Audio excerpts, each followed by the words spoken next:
Oh, look at this. It's after hours. Actually, it's after hours, Bruce. Council, it's after hours. We're actually missing the boat here. We can start next week's meeting early. Oh.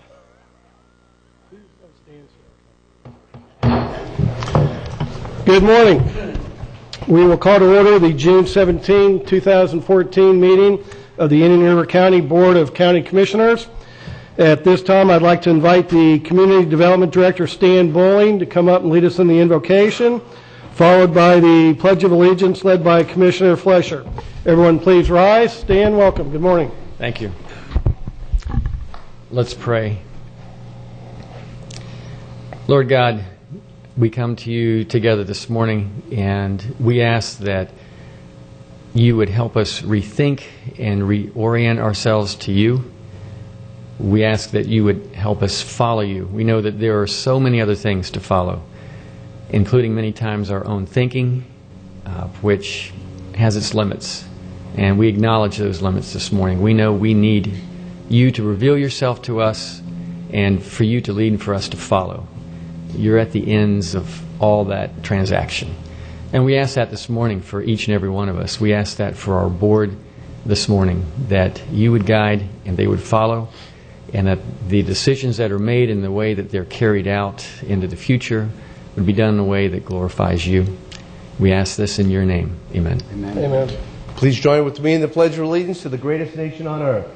I pledge allegiance to the flag of the United States of America and to the republic for which it stands, one nation, under God, indivisible, with liberty and justice for all.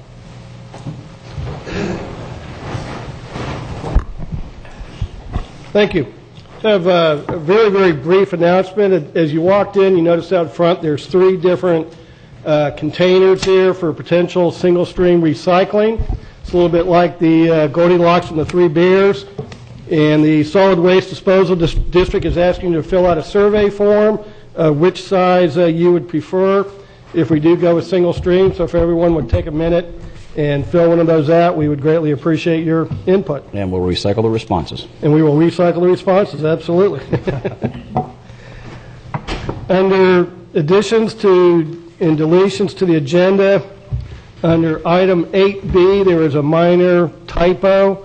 The mistake referred to County Road 520. The correct version would be County Road 510. So there's a minor correction for item 8B as in boy. Under item 8D, there was a replacement backup added. And under item 8H was a replacement page added. So hopefully all the commissioners have that information. We had a request from the sheriff to add an item under consent agenda related to some impact fee expenditures. What I would recommend is that we add that under constitutional officers as item 9A instead of consent agenda. Move is approved. Okay. Second. We have a motion from Commissioner Flesher, second from Commissioner Davis. All in favor signify with aye. Aye. Any opposed? That carries unanimously. No proclamations or presentations. Approval of minutes of May 6, May 13, and May 20, 2014. So moved.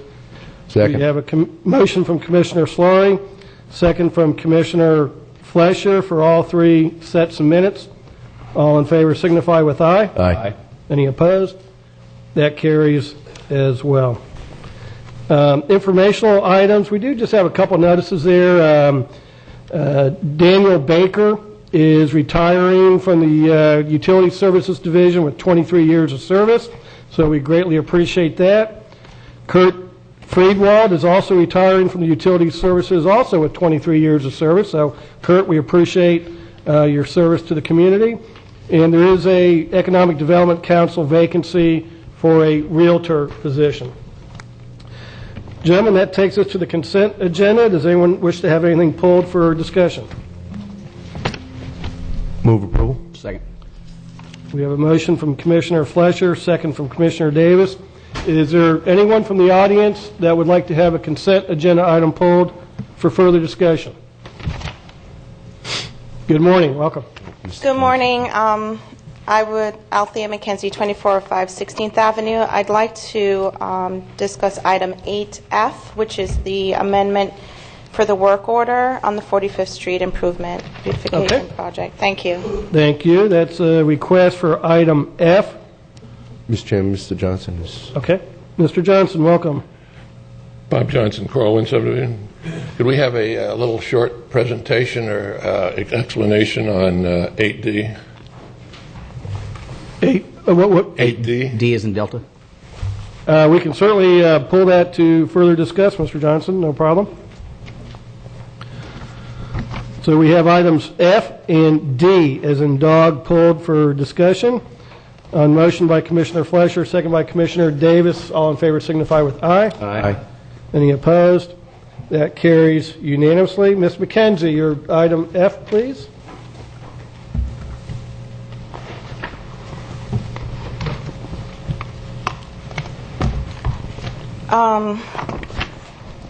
Item F is a request for approval of an amendment to work order number 6 for additional design work for 45th Street Improvements Beautification Project. And this was a grant that was used for $25,000 to do the designs for 45th Street. According to the paperwork, the request is to place the suggestions from the community, which also I have a question on. When was the presentation for these designs presented? Who were they presented to, and what kind of input did you get? If anybody can answer that, because I don't recall anybody reviewing these with the community. Joe or Stan? Thank you. Sure. Mr. Chairman, Stan Bowling, County Community Development Director. The grant that for $25,000 has been for landscaping improvements. On March 3rd, there was a Progressive Civic League meeting in Gifford that staff and the consultant attended, and the input at that meeting was that the community was interested in more than just landscaping, but also other types of improvements along the roadway, and we took that input and worked with the grant essentially as far as we could go. The basic plans for improvements are broken out in the draft neighborhood plan update. That was presented, and actually this was one of the items that was highlighted at the meeting last Thursday night at a community meeting in Gifford in terms of more than just landscaping but other types of improvements. And this request before you all is to allow us to move forward with some of the engineering that's required to go above and beyond landscaping. Okay, according to your work order, a few things. The community meeting last week, the 45th Street beautification was referenced, but it was not presented. In order to receive a copy of these designs, I personally requested to look at them myself, and then additional input as to what was needed was not solicited at that meeting. So the point that I'm trying to make is you solicited Kimberly Horn on this project to do design. If an agency is doing a project and they receive input and they have to add to that design because the quality of what was presented is not exactly what was needed, why would you need to pay them an additional $20,500 to add to drawings? These are paperwork drawings. And in addition to that, the scope of work is that you have culverting small portions of the H3 canal. So I just don't understand, if you pay someone to come up with designs and they get input, why is it that they need an additional almost 80% of the original fee? You expanded the scope based on the input, and you're one of the people that gave input, by the way. So what we're paying them to do is go ahead and expand and make the changes, and then they'll show you those drawings, and the community gets input again. But we had to expand it due to the, and you were one of the people that gave the input about changing the design, making it, improving it, and expanding it, and that's what this is to pay for. Initially, the scope was smaller. So for $25,000, we got a drawing people had to solicit to put input in, and because of the recommendations, this company now gets an additional $20,000 to make revisions. No, Althea, the original $25,000 grant focused primarily on landscaping 45th Street. Trees, plants, things like that. We are expanding it to include bike lanes, wider shoulders, curbing of street intersections, turn lanes, resurfacing, and culverting. Those are all engineering things. It's not just a sketch. So, and Mr. Baird is correct. These are some of the things you've asked for at this podium in front of the commission. So we're trying to accommodate a lot of the things the Gifford community, including you, have requested. But it's not revisions to the landscaping. It's adding additional improvements to the 45th Street corridor, and that's why we're increasing the work order. And originally, when I spoke to the county commission, it was to ask specifically to make sure that the $25,000 was spent wisely and that these things were considered. Now it's being considered with an additional cost, with monies being taken out of the gas tax, which could be better used to be put in infrastructure. The point that I'm trying to make today is that if you have a $25,000 grant, that because we say design for beautification, all of these things should have come from either a staff recommendation. It doesn't have to come from the residents. We talked about whitewashing a broken wall, and that was exactly what was being presented in the $25,000 grant. So the point I'm making today is we are now spending another $21,000 to add things that should have been considered in the original scope of work. And it just seems as if we need to kind of look to do things right the first time and stop piecemealing, which we've had this conversation before, Mr. Baird, where we just piecemeal things together instead of looking at the big picture, what is in the best interest to do some smart spending and get a product of what we need and address the issues in one part. I think it's a shame that we have to spend another $21,000 for Kimberly Horn. The scope of work should have been open, that when they received additional recommendations, that they should consider that as part of the grant. And that's mainly my concern at this point, is the additional spending. Thank you. Move approval. Second. We have a motion from Commissioner Slaughter, second from Commissioner Flesher. Any discussion? Seeing none, all in favor signify with aye. Aye. Any opposed? That carries. Next was item D, which is the granting of an underground easement to Florida Power and Light for installation of conduit required for the electrical power to Osprey Marsh. Mr. Vincent, welcome. Good morning, Commissioners. For the record, Vincent Burke, Utilities Director. There was no presentation put forth for this. This is a standard FP&L agreement that we enter into an agreement with FP&L. We have the backup on your agendas, 3 pages actually, 48 and 49 and 50, that depict not only the legal description, but there's a sketch showing where this easement is going to be located. It's approximately 15 foot wide, 180 foot long, about 2,700 square feet for the installation of underground conduit to a transformer, a pad mount transformer that will provide 3-phase power to the PC South or Osprey Marsh facility. And I'm available for any questions from Mr. Johnson or the Commissioner. Vinny, the cost of this is $27.70 to record this. Just to record it through the clerk of court, yes. Mr. Johnson, did that answer your question? Or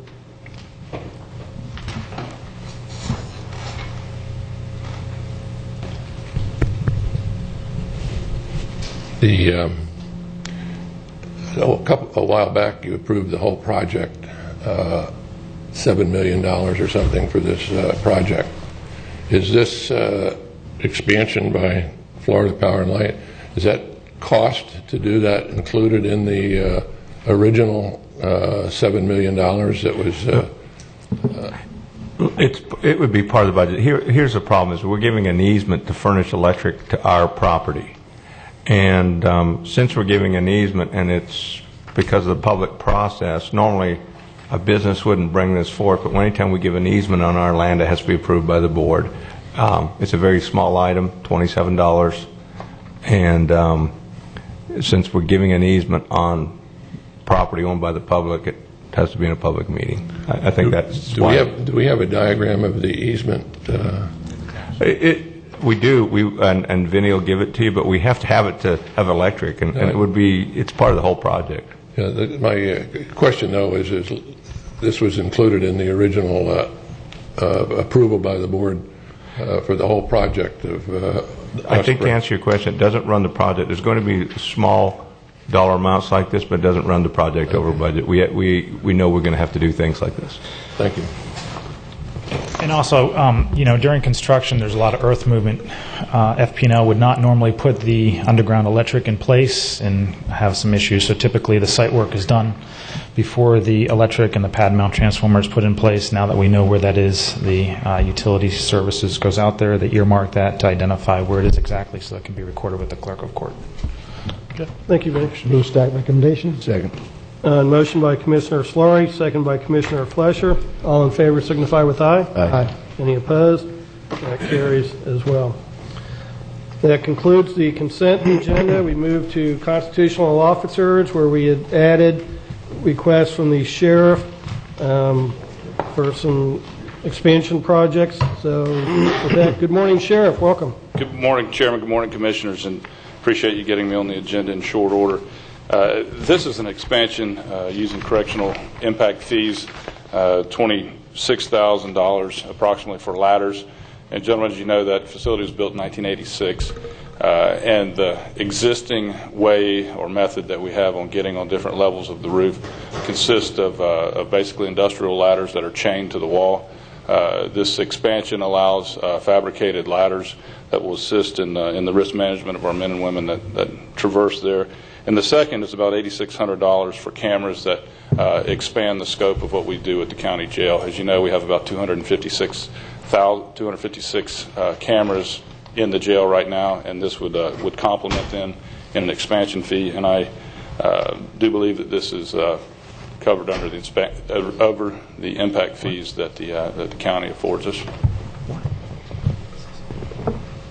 Is there questions of the sheriff? The one question I have, Sheriff, obviously with impact fees, it's a fairly sensitive issue, so we need to make sure they're justified. On the camera equipment, will this be covering new areas that are currently not being surveyed, or is it just replacing cameras? No, sir. This is covering new areas. Okay. Primarily externally. And the same with the ladders, are these new access points, or are they replacing existing ladders? These are new, because as mentioned before, we have literally we have ladders like you and I would have it in our home, chained down, which is not appropriate. So it's an expansion of adding ladders, if you will. Okay. Dylan, I know you reviewed this. Are you comfortable with moving forward as a impact fee expenditure? Yes, in my conversations with community development and with Joe Baird and the additional information provided today, these items are for expansion. Essentially, when the correctional facility was expanded, it required the additional need for more cameras, for more ladders, and therefore it was tied into more of expansion efforts than simply just rebuilding something. Therefore, okay. I'm fine with this moving forward. All right. Thank you. With that understanding, move approval.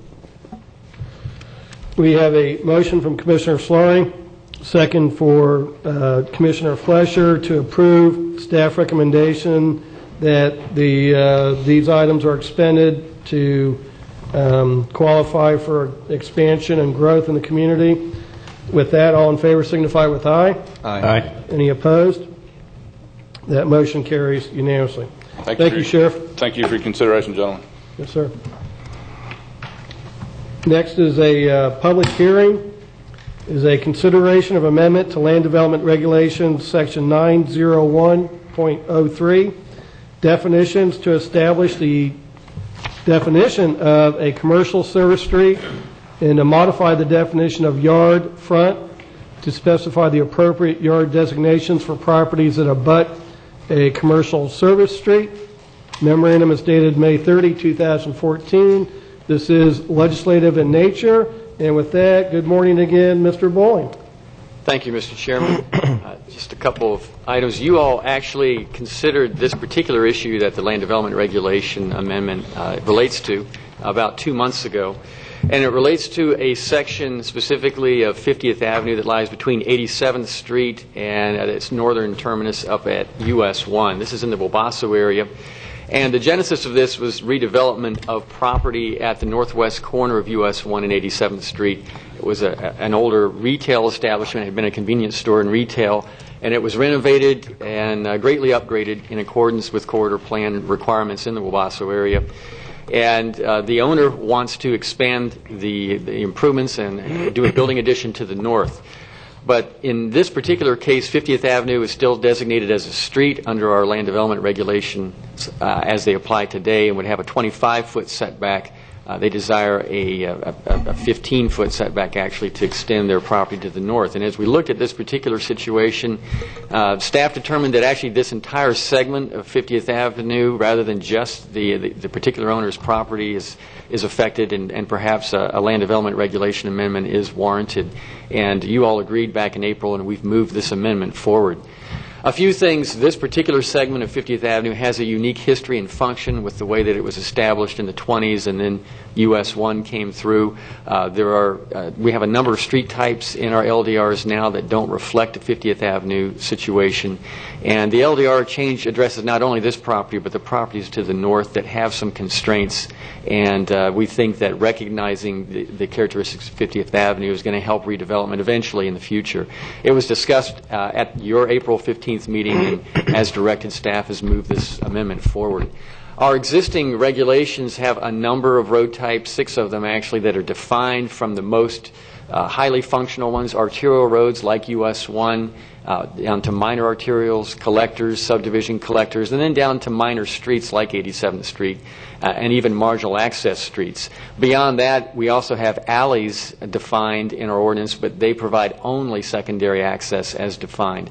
And in terms of the subject segment of 50th Avenue, it really has a number of these functions. It functions like a minor street for the properties to the west, but really more like an alley or secondary access for properties that front US 1. So we came up with this LDR amendment, which would define a commercial service street like 50th Avenue, where a segment has limited right-of-way. It serves commercially zoned properties only, which is the case with 50th Avenue. It functions as an alley or secondary access for parcels that front an arterial like US 1. And kind of as a belts and suspenders approach, we also put in a criterion that the Board of County Commissioners actually designates a particular segment that meets these criteria as a commercial service street. Now, the way that the ordinance is structured for double frontage properties, in this case properties that front US 1 and 50th Avenue, the US 1 frontage would have the front yard setback, and the rear yard setback, in this case 10 feet, would apply to the 50th Avenue side. There would also be buffers and so forth along the west side of properties that have the 10-foot setback. But again, they would allow a little more flexibility. For other properties, for instance, on the west side, commercial service street frontage of 25 feet would be required, the front yard setback. And in the case of how this ordinance and the resolution would play out for these properties on the east side of 50th Avenue, which have east-west depth constraints, they would have a front yard setback along US 1 and could have parking and so forth there, but then be allowed to come within 10 feet of the right-of-way line here on the west side. But again, any redevelopment would require buffering along the 50th Avenue frontage. The properties to the west, which have normal sort of depth, they would have the normal 25-foot front yard setback. Again, what staff is recommending is really twofold. One, by the way, the Planning and Zoning Commission has recommended that you all approve the ordinance. We've drafted both the ordinance and a resolution that would designate 50th Avenue as a commercial service street. The effective date in the resolution and the ordinance would be the same. And so our recommendation is that the board make 2 separate motions. The first motion being that the board adopt the proposed LDR amendment ordinance, and the second motion being that the board adopt the resolution that's also in your backup, designated 50th Avenue from 87th Street to US 1 as a commercial service street. I'd be glad to answer questions you all might have. Gentlemen, questions of staff? Good. Seeing none, we'll go ahead and open the public hearing. Is there anyone from the public that wishes to speak to this item? Please come forward. Good morning again, Mr. Johnson. Morning. Bob Johnson, Corwin. So, I oppose this in that I don't oppose the 50th Avenue approval because that's already been discussed. But I disapprove of all of a sudden we have the 50th Avenue situation, and then we find out that, we got other situations in the county. I'd rather just see us do a case by case like we did the 50th Avenue situation, because Mr. Bowling has not shown us what the total impact would be on the county. He's mentioned that there's we have alleys and so forth, and this is redefining the impact for the total county in addition to 50th Avenue. I have no objection to the 50th Avenue, but when it's used to spur the redefinition of land development regulations that impact the whole county, then that's a different situation. Thank you. Yep, thank you, Mr. Johnson. Ms. Johnson, do you have any specific thoughts as to where this might negatively apply, or are your concerns merely global?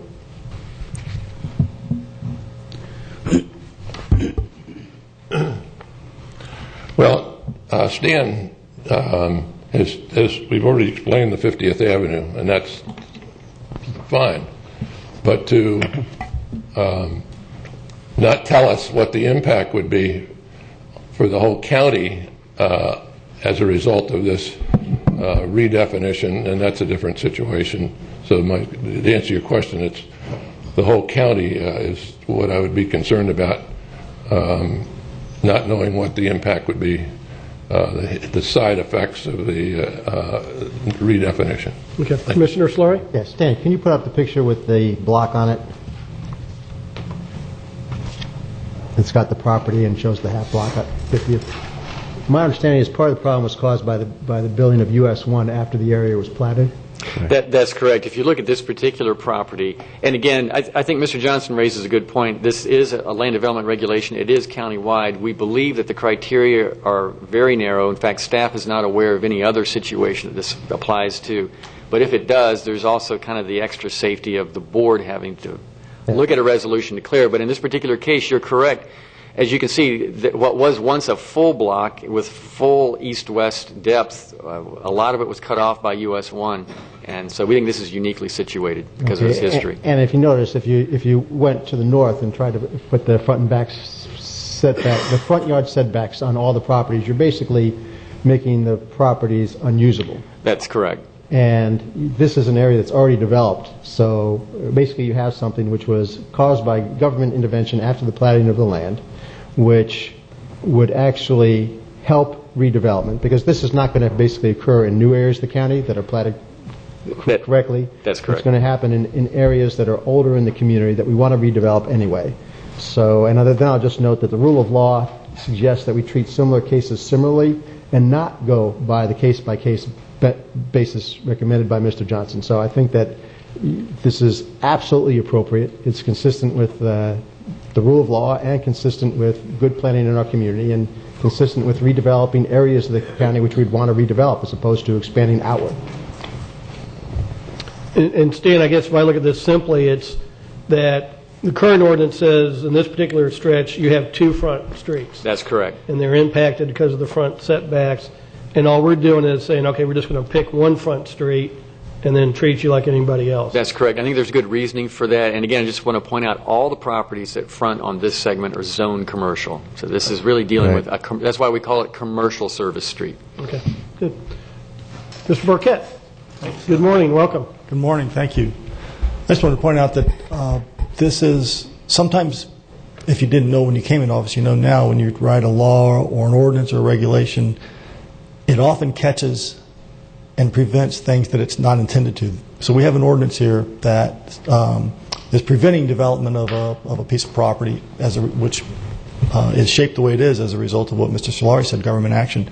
So what you have in front of you today is a rather elegant solution that's perfectly appropriate, and this is the way the law is supposed to work. You look at a situation, identify a problem, propose a solution, hold it up for public scrutiny and comment, and then vote on it. So I just commend the staff on this. I think this is a great solution, and I appreciate the work that's been done on it. So, Bruce, you'd almost say the county's being business-friendly then, is that correct? Pardon me again? You're saying that the county is business-friendly? Today, they are very business-friendly. Give us a bone. Give us the whole week, at least, will you? Is there anyone else from the public that wishes to comment on the item? Okay, seeing none, we'll close the public hearing. Gentlemen? Mr. Chairman? And just, Commissioner Fletcher, staff did request 2 motions. And I'd like to make the first motion to adopt the proposed ordinance. Second. All right, motion by Commissioner Fletcher, second by Commissioner Davis. Any discussion on the motion? Seeing none, all in favor signify with aye. Aye. Any opposed? That carries unanimously. Mr. Chairman, I'd like to adopt the attached resolution designating the segment of 50th Avenue from 87th Street to US 1 as a commercial service street with an effective date that coincides with the effective date of the ordinance. Second. Thank you. We have motion from Commissioner Story, second by Commissioner Davis. Any discussion on the motion? Seeing none? I think just today is a very momentous occasion. A piece of paper, a regulation got in the way of a proven practice that was wanting to expand, and that paper got in the way. And quite frankly, we're looking forward to this expansion. And if it had not been for this action, perhaps that practice would have had to relocate.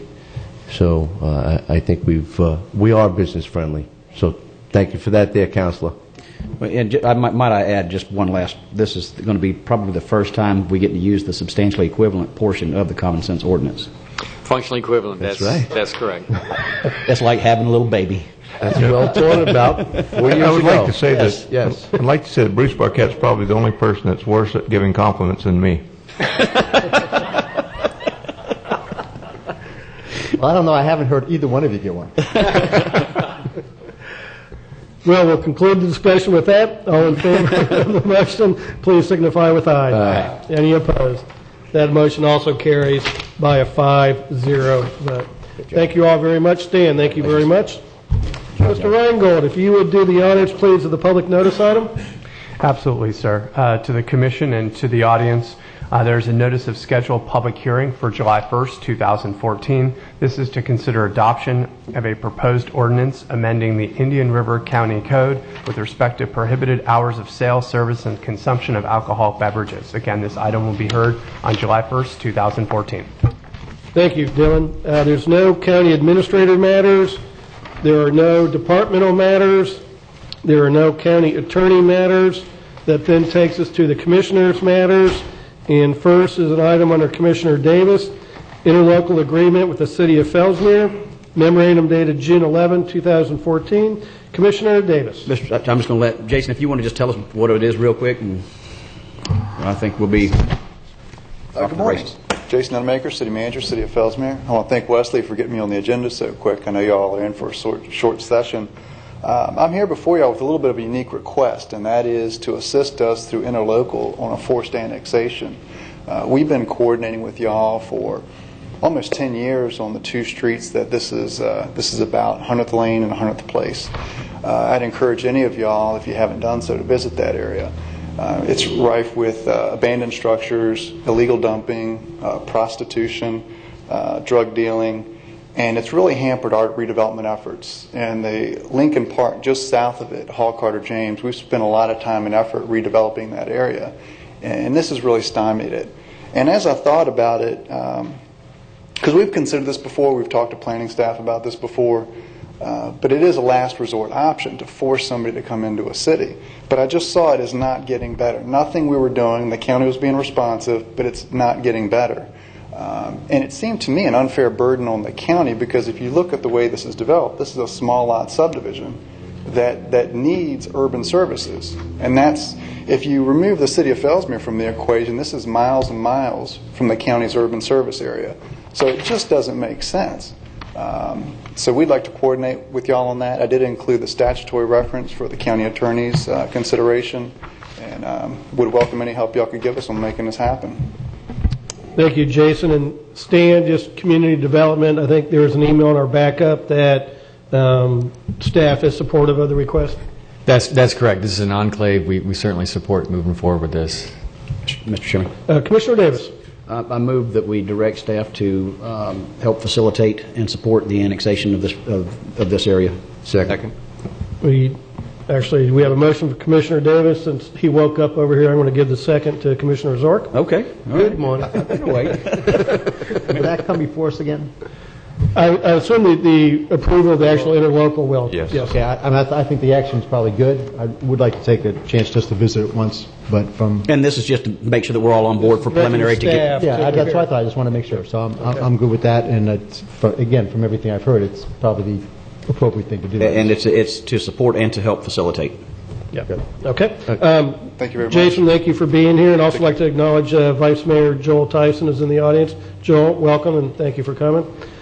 So we have a motion from Commissioner Davis, second from Commissioner Zork. All in favor signify with aye. Aye. Any opposed? That carries unanimously. Thank you, gentlemen.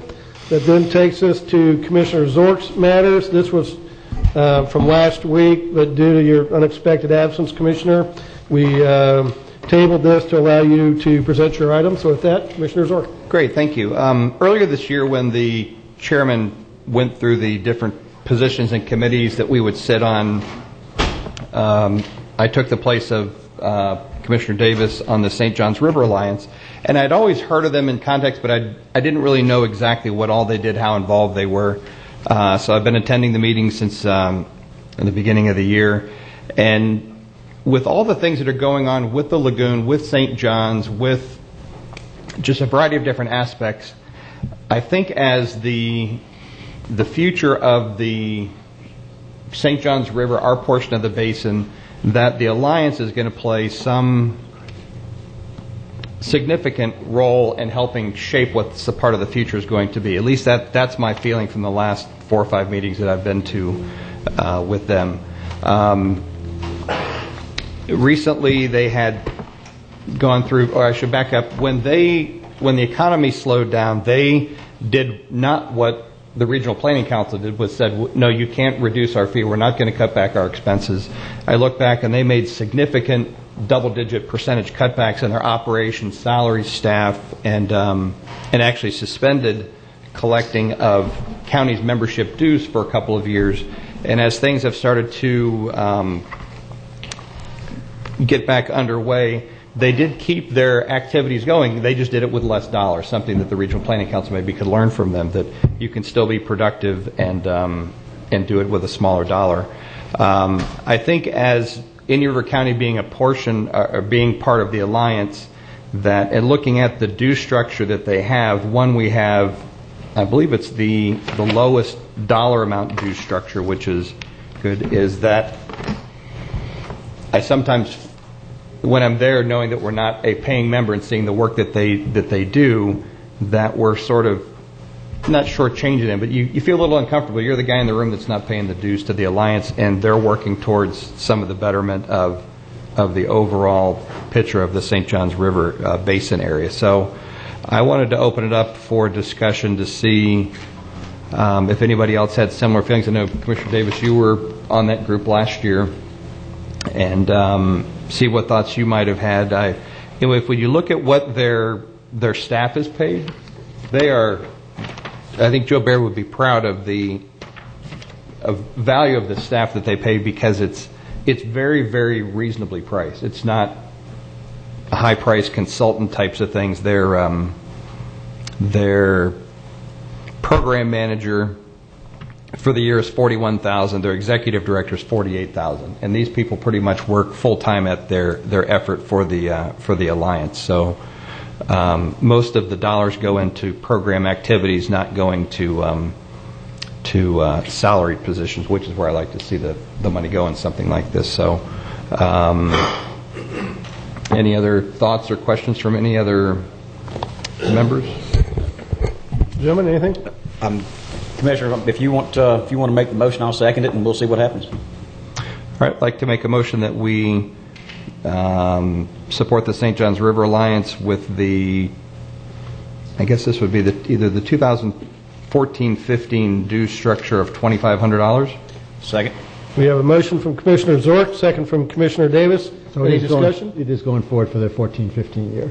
It'll I'm, be in the next budget. oh, let me just see one thing here to see which. Well, if it makes it easier for you, if it's going forward and it's for the 14-15 year, I'll be happy to support it.